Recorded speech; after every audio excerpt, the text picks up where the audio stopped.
Next on Worcester News tonight, 2 people are dead following a tragic crash in East Brookfield. A portion of roadway closed for hours as police investigate. Plus, a shuttle program is looking to make transportation easier for commuters. Limited parking at a nearby lot makes commuting difficult right now.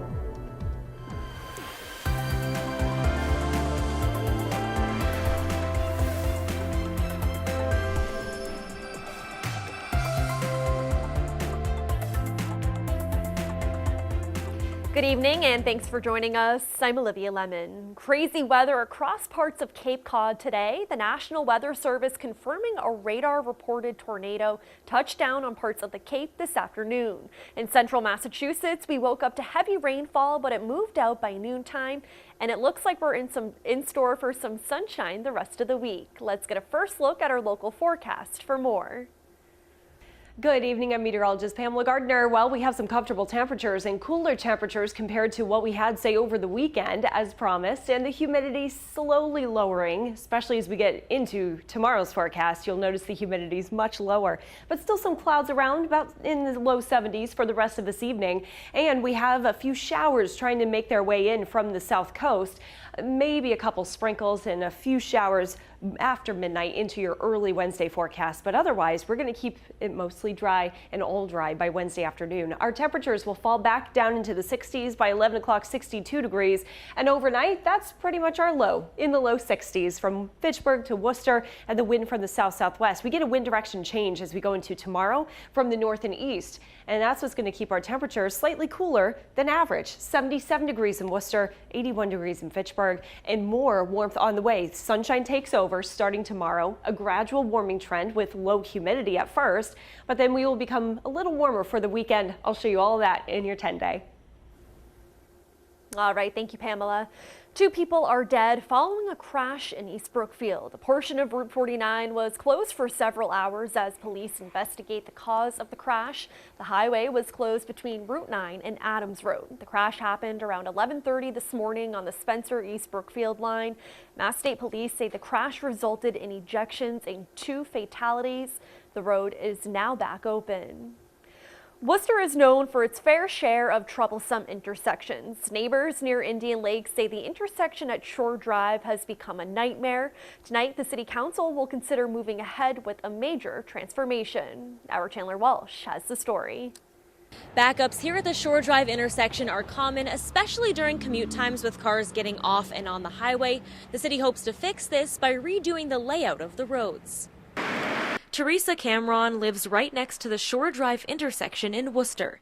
She's been here 3 years and says the road is a nightmare. It's so bad that my husband cannot sleep at night because of the traffic. Traffic is also a big concern because of the proximity to the highway.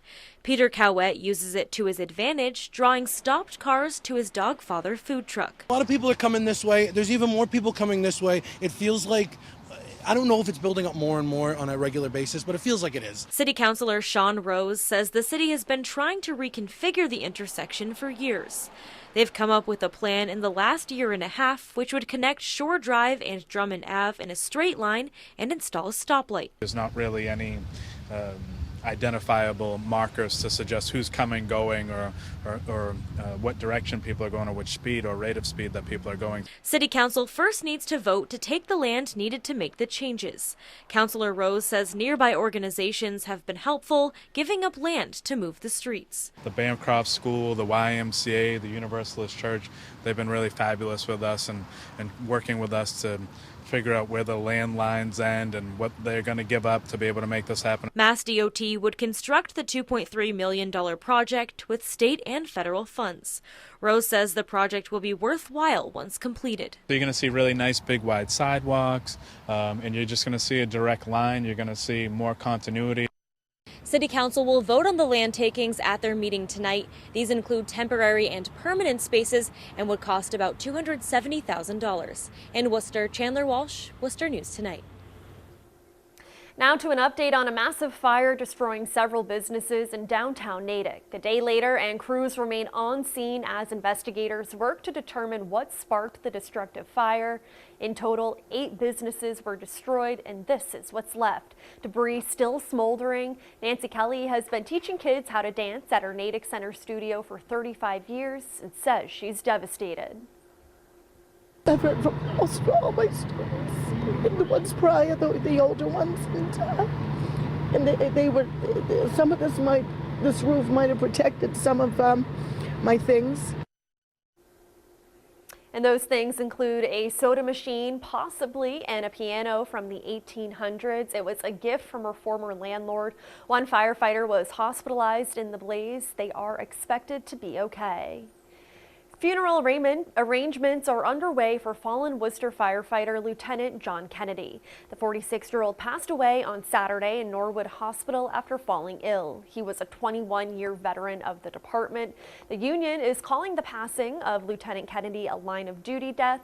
The city of Worcester says his cause of death is still being determined. Calling hours will be held on Wednesday, July 24th from 4 p.m. to 8 p.m. in the Alfred Roy & Sons Funeral Home on Hammond Street. His funeral will be held on Thursday, July 25th at 10 a.m. in Immaculate Conception Church on Grove Street. Today on Beacon Hill, state lawmakers considering several bills related to ride-sharing services. Governor Charlie Baker wants to impose new safety restrictions and collect more data from companies. One bill would increase the 20-cent per ride flat fee. The proposal wants to increase it to about 6% for non-shared rides and 4% for shared rides. Another bill wants to charge ride-sharing companies for trips with no passengers at Logan Airport. Due to a lack of enrollment, the Worcester School District plans to drop Worcester East Middle School's Academy of Science, Technology, and Health Innovation program after next year. In its place, the school is looking to implement a new Gifted Academy program. It will focus on East Middle School's feeder relationship to North High School. Deputy Superintendent Susan O'Neill says the academy will remain directed towards science and technology, but will also benefit from the district's North Quadrant's partnership with UMass Memorial Medical Center. North Quadrant works closely with UMass Medical, which has been a great partner for both the elementary, Worcester East, and North High. And where Worcester East is the center, how can those feeder schools feed into that program, and then that East Middle provide the kids access opportunity to prepare them for the North High and then post-grad experiences. So we think it's an important time to restructure and reconfigure the work at Worcester East. And the current Innovation Academy's 8th grade class will finish this upcoming school year as planned. O'Neill says the Gifted Studies program is set to be implemented within the next 2 to 3 years. Renovations at the Pearl-Elm Municipal Parking Garage are a little more than halfway complete. The 2-year renovation project is on track to be complete next summer. Work on the first 5 floors on one side of the garage is almost done. Work on the remaining areas of those floors will be done next spring and summer. The garage's upper floors are currently being demolished. The Pearl-Elm Garage is the largest of the 5 municipal parking garages. It has 800 spaces. A Worcester City Councilor is looking to honor Bob Cousy with a monument in front of the DCU Center. City Councilor Matt Wally wants to honor the 90-year-old NBA Hall of Famer. He helped the Boston Celtics win their first NBA championship. Cousy was recently notified he is receiving a Presidential Medal of Freedom. He played at the College of the Holy Cross on their 1947 NCAA championship team and was an All-American. He has lived most of his adult life in Worcester. Worcester City Council will take on the issue of plastic recycling bags Tuesday night. The proposal is part of the new Clean City program, which is hoping to cut down on the litter in Worcester, as well as make the city more environmentally friendly. The idea, however, has been subject to debate. City Councilor George Russell was the only no vote when the bags were in a subcommittee last month. For some environmental activists, the footprint of the new recycling bags is what's concerning. The 2.4 million new clear plastic recycling bags means 135 tons of additional plastic waste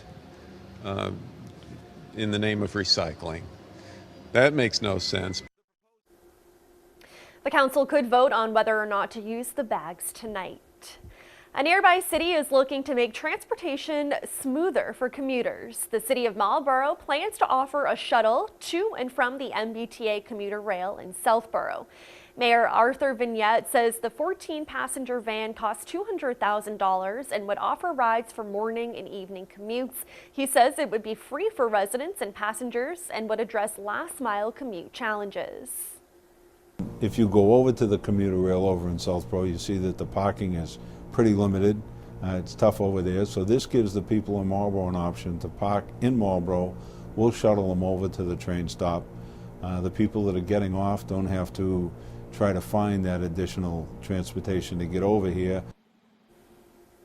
City Council will vote on the shuttle next week. It would also provide rides for seniors in the afternoons.